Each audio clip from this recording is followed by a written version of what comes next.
করলো আমি আবু বকর বিশ্বাস করে নিলাম। পেয়ারা হাজিরিন, নবী বলেন মেরাজ আল্লাহ আমারে সম্মান দিয়েছেন মেরাজের মাধ্যমে, এটা আর কেউ দেন নাই। মেরাজের ঘটনাটা অনেক লম্বা, মেরাজের ঘটনাটা অনেক গুরুত্বপূর্ণ, এটা বিশ্বাস করার মতো না, কিন্তু বিশ্বাস করতেই হয়, কারণ ঘটনাটা ঘটাইছেন কে? আরো জোরে বলেন। এই জন্যই তো ঘটনা বর্ণনার শুরুতে আল্লাহ একটা শব্দ ব্যবহার করছেন, সকল প্রশ্নের জবাব একটা শব্দ দিয়ে দিয়েছেন, সুবহানাল্লাহ বলেন।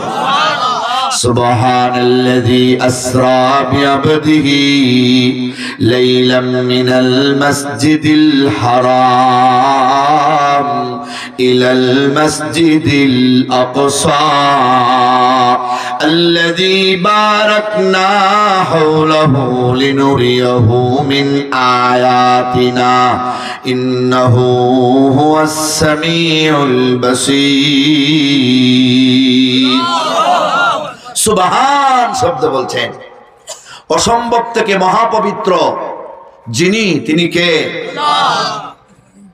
মেরাজের কাহিনী যখন নবী আয়েশা বেঈমান কাফেরদের কাছে বর্ণনা করেন, তখন বেঈমান কাফেররা কয় এতদিন মনে করছিলাম মোহাম্মদ পাগল, এখন দেখি মোহাম্মদ মহাপাগল। নাউজুবিল্লাহ, জোরে কোন নাউজুবিল্লাহ। এতদিন তো 360 দেবতার পূজা করেই মুক্তি হয় না, মোহাম্মদ এই এক খুদার কথা কয়, মনে করছিলাম খালি পাগল। আর এখন আয়েশা কয় রাইতের অল্প সময়ে 7 আসমান 7 মহাশূন্য সিদরাতুল মুনতাহা শরীফুল আকলাম আরশে আজিম সব ভ্রমণ কইরা বাইতুল মুকাদ্দাস সব বেরাইয়া রাইতের অল্প সময়ে চলে আসছে। এটা তো কোশ্চিন কালেও সম্ভব হয় না, শত সহস্র মাইল দূরে রাইতের সামান্য অংশে কেমনে যাবে? কয়েক মাস তো লাগে মক্কা থেকে মদিনা যাইতে। মক্কার বাইতুল্লাহ পড়ছে সৌদি আরব, আর বাইতুল মুকাদ্দাস পড়ছে সিরিয়ার ফিলিস্তিন। কথা বলে ঠিক কিনা? মোহাম্মদে কয় কি? তাহলে তো মোহাম্মদ মহাপাগল, মোহাম্মদ একটা মাজনুন। নাউজুবিল্লাহ। আবু বকর রাদিয়াল্লাহু তাআলা আনহুর কাছে গিয়ে বলে, বেঈমানেরা, ও আবু বকর, তুমি যে মোহাম্মদের সাথ ধরছো, মোহাম্মদের সঙ্গ পাইছ, আর কতদিন থেকে গাল মন্দ শুনবা? তোমার মোহাম্মদ এতদিন যা বলতো মনে করতাম স্বাভাবিক পাগল, আজকে আয়েশা বলে মোহাম্মদ নাকি মেরাজ করছে, মক্কা থেকে নাকি বাইতুল মুকাদ্দাস গেছে রাইতের সামান্য অংশে, অথচ কয়েক মাসের রাস্তা।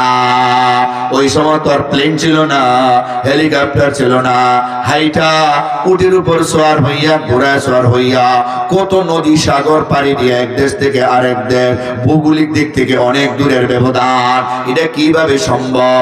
আবার কয় আসমান গেছে।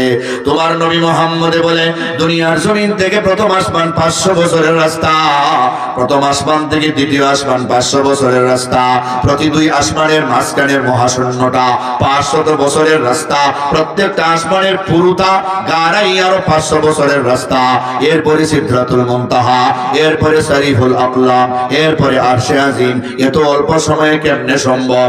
এবার বলো, এখন কি তুমি মোহাম্মদ তারে পাগল বলবা না? এখন কি তুমি মোহাম্মদের সঙ্গ ছাড়বা না? হযরত আবু বকর ডাকতে বলে, রে পৃথিবীর বেঈমানেরা শুনো, এই কথা যদি আমার নবী রাহমাতুল লিল আলামিন বলে থাকে, আল্লাহর কসম, আল্লাহর কসম, সারা দুনিয়ার কেউ বিশ্বাস না করলো আমি আবু বকর বিশ্বাস করে নিলাম।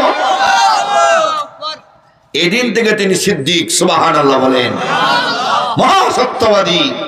দুনিয়ার সবার ব্রেইনে যেটাকে সত্যায়ন করতে পারে নাই, কেবলমাত্র আবু বকরের ব্রেইনে সেটাকে সত্যায়ন করেছে, তাসদীক করেছে। তাসদীকের করলেই সে সিদ্দিক হতে পারে। কথা বলে ঠিক না ঠিক? এটা মহা সুন্দর সত্য ঘটনা, বিশ্বাস করতে মনে চায় না। মেরাজের কাহিনী। নবী যখন রোম সম্রাট হিরাক্লিয়াসের কাছে একটা চিঠি দিলেন, কাহিনী বলবো ঘরে, আগে একটু ঘুরাইলে আপনাদের সময় থাকলে বলবো, নিলে ঘুরানির মধ্যে শেষ। কি বলেন? আমি ঘুরাইলে কিন্তু সারা রাত শেষ হবে না, 1 সপ্তাহ শেষ হবে না। আর শর্ট করে বলতে চাইলে 2 মিনিটও পারবো ইনশাআল্লাহ। রোম সম্রাট হিরাক্লিয়াসের কাছে সিডি লিখছেন। কি লিখছেন? সিডি। বুখারীতে সেই সিডির বিবরণ আছে। বিসমিল্লাহির রহমানির রহিম। মিন মুহাম্মাদিন আবদুল্লাহি ওয়া রাসূলিহি ইলা হিরাক্লিয়াসিমির রূম। মাহজুম সালামুন আলা মান ইত্তাবাল হুদা। এইভাবে লম্বা একটা চিঠি পাইছে। যাচাই বাছাই করার জন্য মক্কার কোন লোক আছে কিনা খবর নিতেছে। পাইছে একটা কাফেলা, আবু সুফিয়ানের নেতৃত্বে 30 জন ব্যবসায়ী কাফেলা গেছিল ওখানে ব্যবসা করবে। এরারে আনছে, সামনে আন্না বসাইছে। আবু সুফিয়ানরে একদম সামনে বসাইছে আর বাকি জনরে পিছনে দাঁড় করাইছে। আর বলতেছে, আমি মুহাম্মদের ব্যাপারে তোমারে 10টা প্রশ্ন করব। কয়টা? তুমি যদি মিথ্যা বলো শাস্তি কিন্তু হইবা, সত্য কিন্তু উত্তর দিও। আর সাথীদের বলছে, হে যদি একটা কথা মিথ্যা বলে তোমরা চেহারা দিয়ে আমারে বুঝাইয়া দিও। ফরসেনি আবু সুফিয়ান ফারাবাসের সিফাত, মিথ্যা বলার কোনো সুযোগ নেই। আবু সুফিয়ান মুসলমান হওয়ার পরে নিজে বর্ণনা দিয়েছেন যে আমি মুহাম্মদুর রাসূলুল্লাহর বিরুদ্ধে একটা কথাও মিথ্যা বলার সুযোগ পাইতেছি না, শেষ পর্যন্ত মেরাজের কাহিনীটারে পাইছি। সুবহানাল্লাহ কইতা না? মেরাজের কাহিনীটারে পাইছি। 10টা প্রশ্ন করছে, 10টা প্রশ্নে আমি সত্য সত্য জবাব দিছি। এটা আরেক ওয়াজ, এক রাইতের ওয়াজ। লাস্টে গিয়া মুহাম্মদের বিরুদ্ধে বলার মতো আর কিছু পাইছি না। যদি আমি এমনি মিথ্যা কথা বলি, সাথীরা ইশারাতে বুঝাই দিলে বাদশা আমার শাস্তি দিব। সাথীদের কাছে আমি মিথ্যাবাদী হইব, এরা আমার সরদারি মানত না। শেষ পর্যন্ত বলছি, বাদশা আপনি বুঝা নিবেন উনি কত বড় মিথ্যাবাদী হতে পারে। কারণ ইদানিং তিনি বলতেছে তিনি নাকি রাইতের অল্প সময়ে 7 আসমান 7 মহাশূন্য ফাড়ি দিয়া সিদরাতুল মুনতাহা আরশে আজিম সব ফাড়ি দিছে। আর বাইতুল্লাহ থেকে বাইতুল মুকাদ্দাস আইছে এবং গেছে। রাইতের অল্প সময়ে এত বিশাল এরিয়া কিভাবে তিনি ফাড়ি দিবেন? কত বড় মিথ্যাবাদী হলে এমন কথা বলতে পারেন? আমি বলি না, আপনি নিজেই বুঝালান। নাউজুবিল্লাহ কইতা না? বাদশার উপরে ফেলাইছে। বাদশার কাছে দাঁড়ানো ছিল তদানীন্তন সময়ের বাইতুল মুকাদ্দাসের প্রধান ইমাম সাহেব, সুবহানাল্লাহ বলেন। উনি দাঁড়ায় বলে, মুহাম্মদ ইবনে আব্দুল্লাহ যদি এই কথা বলে থাকেন, ওনার মেরাজের কাহিনী 100% সত্য। সত্যায়ন দেখছেন নি? আপনি কেমনে বুঝলেন? ইমাম সাহেব পড়ছেন এখন দেখায় দেয় মুহাম্মদের মেরাজের কাহিনী যে সত্য, এটা আপনি কেমনে বুঝলেন? আমি কেমনে বুঝছি? তাহলে আপনি শুনেন। আমি হলাম প্রধান ইমাম। এশার নামাজ পড়া আমরা সবাই চলে যাই, সবাই আমার আগে চলে যায়। আমি আরো অনেক নফল বন্দেগী করি, তাসবিহ তাহলিল আদায় করি, সবার পরে আমি যাই। সব দরজা জানালাগুলি বাকিরা বন্ধ করে যায়। আর প্রধান গেটটা আমি শেষে যাওয়ার সময় প্রধান যে গেট, প্রধান যে দরজাটা মসজিদের, এটা আমি লাগাই যাই। আমি ওই দিন লাগাইতে যখন যাই, তখন দরজা জোড়া যখন টান দেই দেখি দরজা লাগে না। আমি মনে করলাম যে উপরের ছাদ মনে হয় দরজার মধ্যে ছাপা দিয়ে বসে রয়েছে, এই জন্য টানতে পারি না। বাড়িতে গেলাম, গিয়া মেস্তরি নিয়ে আইলাম, রাজ মেস্তরি আনলাম, কাঠ মেস্তরি আনলাম। এরা দুজনে অনেক চেষ্টা করলো, দরজা লাগাইতে পারে না। সবাই সিদ্ধান্ত দিল রাত তো আর বেশি নাই, ফজরের পরে আমরা আগামীকাল দিনের বেলা এই সাইডে চেষ্টা করে দেখবো। এভাবে খোলা রাখতে চলে যান। আমরা এভাবে খোলা রাখতে চলে গেছি। আমি যখন ফজরের নামাজ পড়তে আইছি, আইসা তখন দরজা এভাবে হাত দিছি, যেই দরজা আমরা সবাই মিল্লা ঠান্ডা লাগাইতে পারি নাই, এখন হাত দিতেই দরজা লাগে যায়। এটা ওনার বর্ণনা। তখন আমি বুঝতে পারলাম এই দরজাটারে আল্লাহ আটকে রাখছেন, কারণ এই দরজার ভিতরে দিয়া 1,24,000 পয়গম্বর এই মসজিদে ঢুকবেন, মুহাম্মদুর রাসূলুল্লাহ ঢুকবেন, ওনার মেরাজের ঘটনা হবে, এখানে তিনি ইমামতি করবেন। যা যা বলছেন সব সত্য, এর মধ্যে কোনো সন্দেহের লেশ মাত্র নাই। চিৎকার করে বলুন সুবহানাল্লাহ। আবু বকর সিদ্দিকের সত্যায়ন পাইলেন, আর বায়তুল মুকাদ্দাসের ইমাম সাহেবের সত্যায়ন পাইলেন। কথা বলেন ঠিক নি? এত উপরে আল্লাহ উঠাইতে পারবেন কিনা, এটা দুনিয়ার একটা এক্সাম্পল দিয়ে একটা আপনাদের বুঝাই। আপনারা ঢাকা শহরে গেছেন না? হবিগঞ্জ তো লিফট আসেনি না? নাই। সুইচ দিলেই দেখবেন 1 মিনিট লাগে না, 100 তলা উঠতে 1 মিনিট লাগে না। কথা বলেন না কেন? এটা কেডায় বানাইছে? মানুষে। কেডা বানাইছে? আর মানুষের ব্রেন কে বানাইছে? মানুষের ব্রেন দিয়ে যদি 1 সেকেন্ডে 1 মিনিটে এত থালা উপরে উঠাইতে পারে, তাহলে যে আল্লাহ মানুষের ব্রেন দিলেন, ওই আল্লাহ কি অল্প সময়ে এত উপরে এত জায়গা ভ্রমণ করাইতে পারেন না? আর রাতটা রেখে আল্লাহ লম্বা করে রাখতে পারেন না? কথা বলেন না কেন? তাহলে যে ঘটনাটা আল্লাহ ঘটাইছেন এই ঘটনার মধ্যে অসম্ভবের লেশ মাত্র থাকতে পারে না। সেই জবাব দিয়া ওই আল্লাহ বলছেন সুবহান, মহাপবিত্র আমি আল্লাহর কাছে কোনো কিছু অসম্ভব নাই। সারা দুনিয়ার মানুষ যা পারবে না সারা জীবনে, আমি আল্লাহ পারবো তা মাত্র একটা সেকেন্ডে। ঠিক নি বলেন? সুবহানাল্লাযী আসরা বিআবদিহি লাইলাম মিনাল মাসজিদিল হারাম, মহাপবিত্র সে আল্লাহ যিনি তার বান্দাকে ভ্রমণ করাইছেন। এখানে বিনাবিহি বলেন নাই, বিরাসুলিহি বলেন নাই, বান্দা বলছেন। আল্লাহর কাছে বান্দার মর্যাদা অনেক বেশি, কারণ সব নবী রাসূল ওই বান্দা ছিলেন, কিন্তু সকল বান্দা নবী রাসূল ছিল না। ঠিক নি বলেন?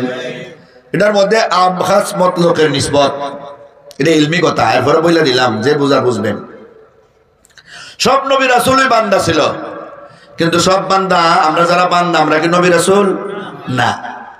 তো এর লাগি বান্দা শব্দটা এটা আম সবার ক্ষেত্রে ব্যবহৃত হয়, এই জন্য বান্দা শব্দটা আল্লাহর কাছে বড় প্রিয়। বিআবদিহি বলছেন, আসরা বলছেন। কি বলছেন? আসরা মানে ইসরা। এই মেরাজের কাহিনীর দুইটা পর্ব আছে, একটা পর্বের নাম হলো ইসরা, একটা পর্বের নাম হইল মেরাজ। ইসরা এটা কোরআন দ্বারা প্রমাণিত, আর মেরাজ হাদিস দ্বারা প্রমাণিত।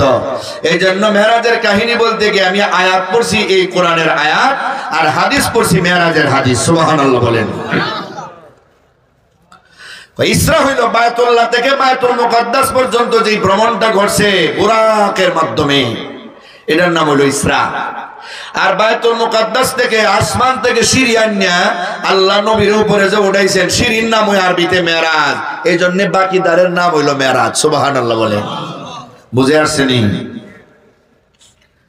আল্লাহ বলেন সুবহানাল্লাযী আসরা বিআবদিহি লাইলাম মিনাল মাসজিদিল হারাম, রাতের সামান্য অংশে ভ্রমণ করাইছি। কই সামান্য কেমনে বুঝলাম? কই লাইলানের মধ্যে যে তনবিন আছে, আত-তানবিল লিত-তাকলিল, কম বুঝায় কম, অল্প সময়। ভ্রমণ কোন জায়গা থেকে শুরু করছে? মিনাল মাসজিদিল হারাম।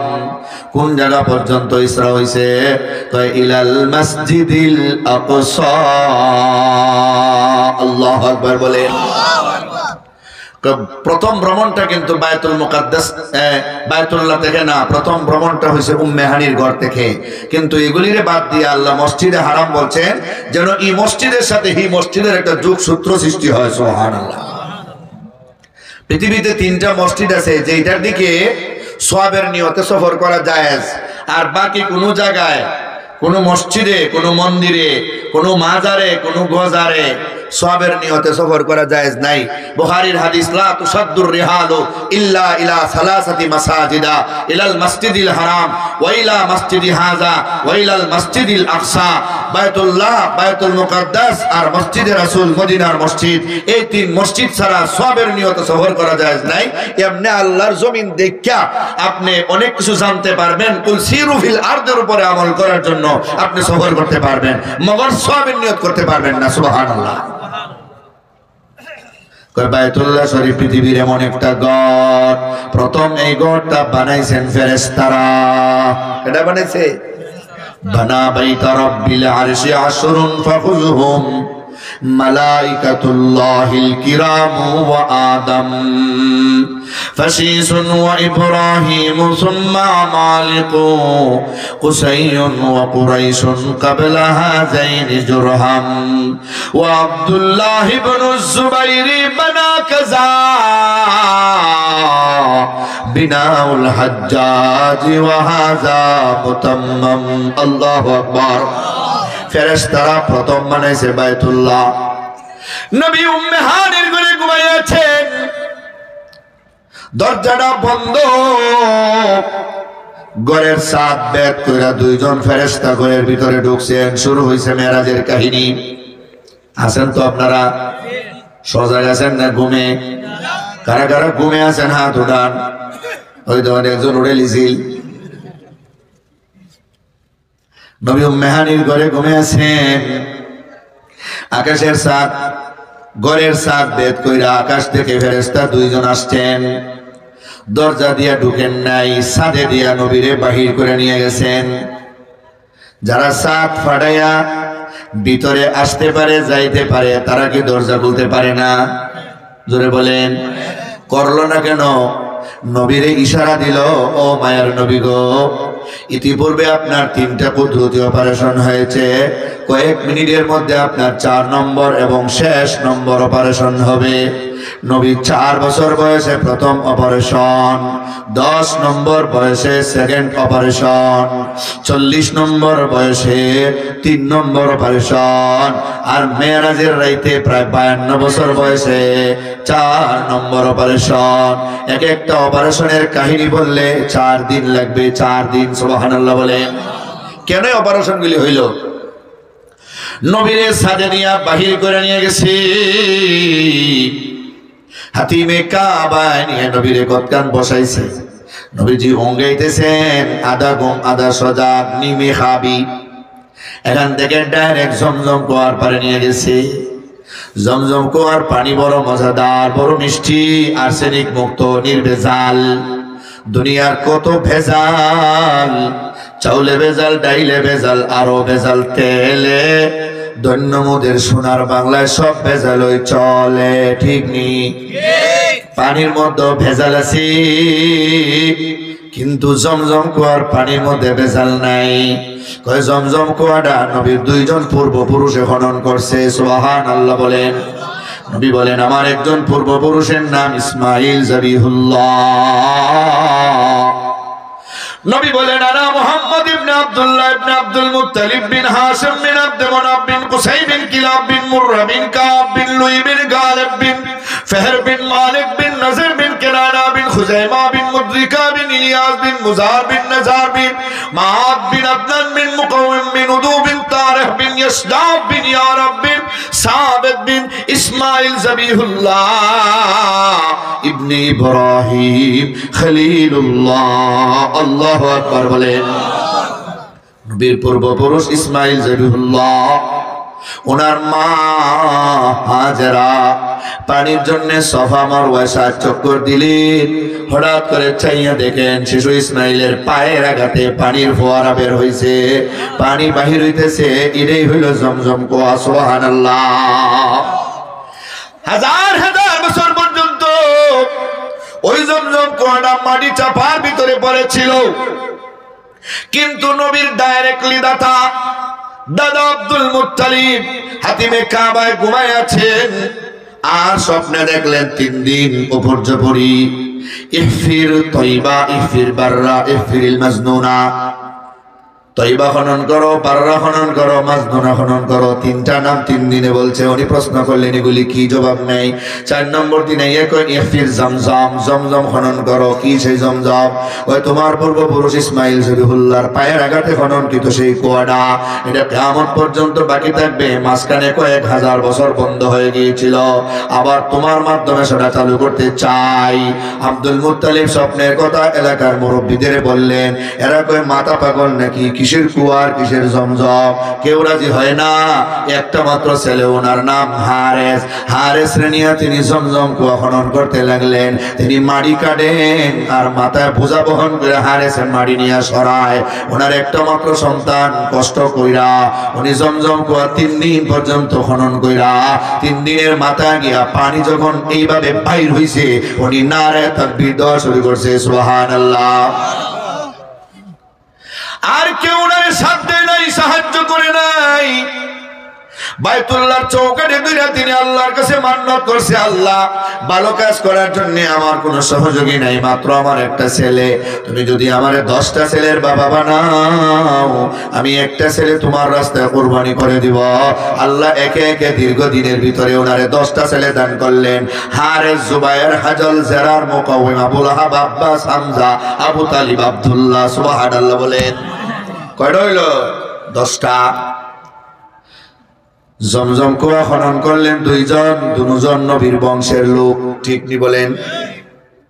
নবী আবার বলেন, আনা ইবনু জাবিহাইন, আমি 2 জবাইকৃত প্রাণী, 2 জাবিহুল্লাহর সন্তান।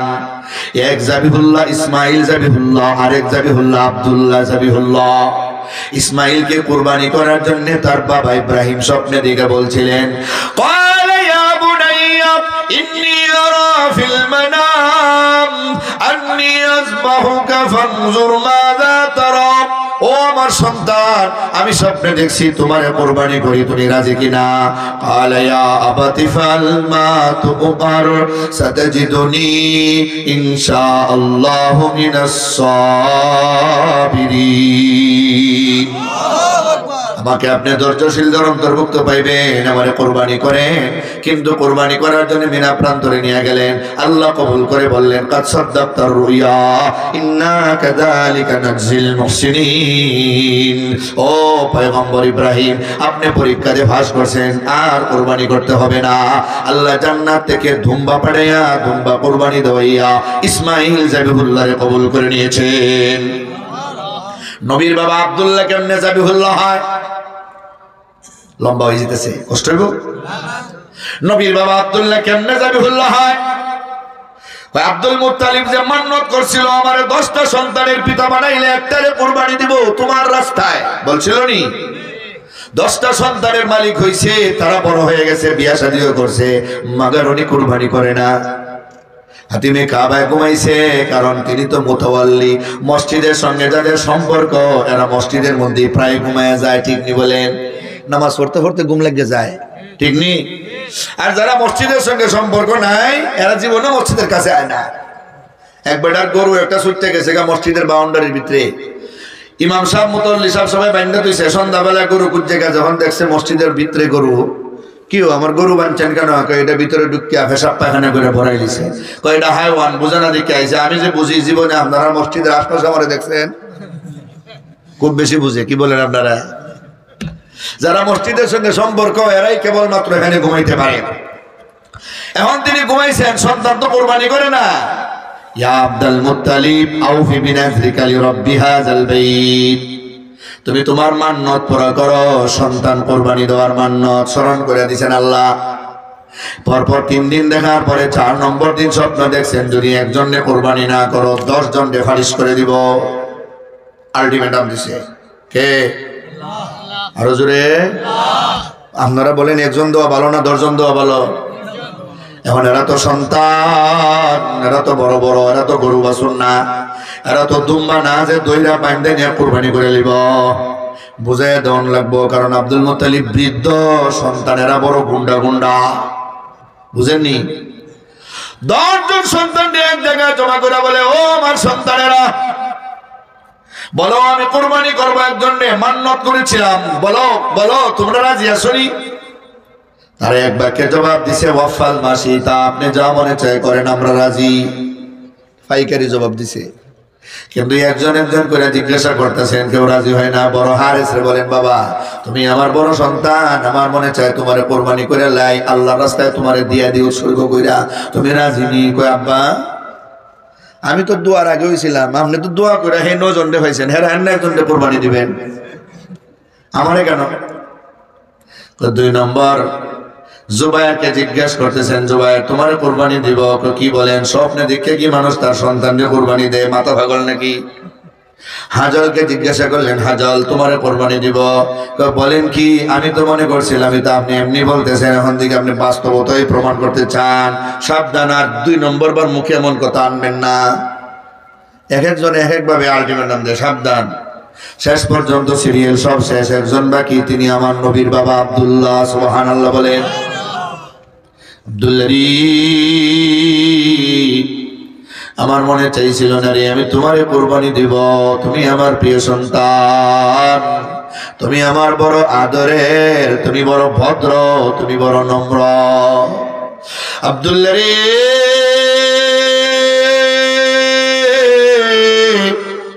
কিন্তু নিরুপায় হইয়া আমি তোমার পথে আসলাম তোমারে কুরবানি দেওয়ার জন্য, বলো কি করব? আব্দুল্লাহ হুবহু জবাব দিলেন, যে জবাবটা ইসমাইল জাবিহুল্লাহ দিয়েছিলেন, ইয়া বাতি ফাল মা তু'মার সাতাজিদুনি ইনশাআল্লাহ মিনাস সাবিরিন।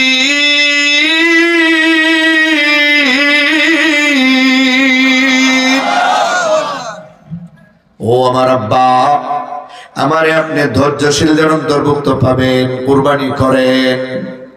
আব্দুল্লাহরে কুরবানি করার জন্য তিনি মিনা প্রান্তরে নিয়ে যাইতেছেন। রাস্তার মধ্যে অনেকগুলি বাধা। ব্যবসায়ী কাফেলা একদল মহিলা, যার সর্দারনির নাম মরিয়ম। মরিয়ম আয়েশা বলে, ও আব্দুল মুত্তালিব, আমরা আব্দুল্লাহরে কুরবানি করতে দিব না। আমরা যখন আব্দুল্লাহর চেহারা দেখে বহির্বিশ্বে ব্যবসা করার জন্য যাই, আব্দুল্লাহর চেহারার মধ্যে নূরে চমকায়, বড় বরকতময় কপাল। আমরা আব্দুল্লাহর চেহারা দেখে ব্যবসাতে গেলে বহুগুণে মুনাফা অর্জন করি। যেই সফরে আব্দুল্লাহর চেহারা দেখতে পাই না, আমরা ব্যবসায় লাঞ্ছিত হইয়াছি, অপদস্থ হইয়াছি, লোকসান দিয়াছি। একদল পুরুষেরা এমন কথা বলে, আব্দুল মুত্তালিবের 6 জন মেয়ে ছিল, তারাও বাধা দেয়, আমাদের এমন প্রিয় ভাই, মায়ার ভাইকে আমরা কোরবানি করতে দিব না। উনি নিরুপায় হইয়া আসমানি কিতাবের পণ্ডিতের শরণাপন্ন হলেন।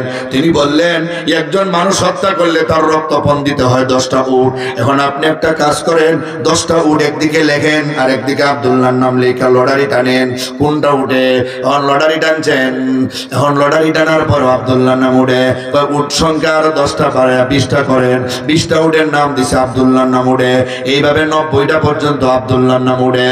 এবারে আসমানি কিতাবের আলেমটা একদে বলে, ওরে আব্দুল মুত্তালিব শোনো, 100 হলো চূড়ান্ত পর্যায়ের সংখ্যা, লাস্ট সংখ্যা। এরপরে আর কোনো সংখ্যা নাই।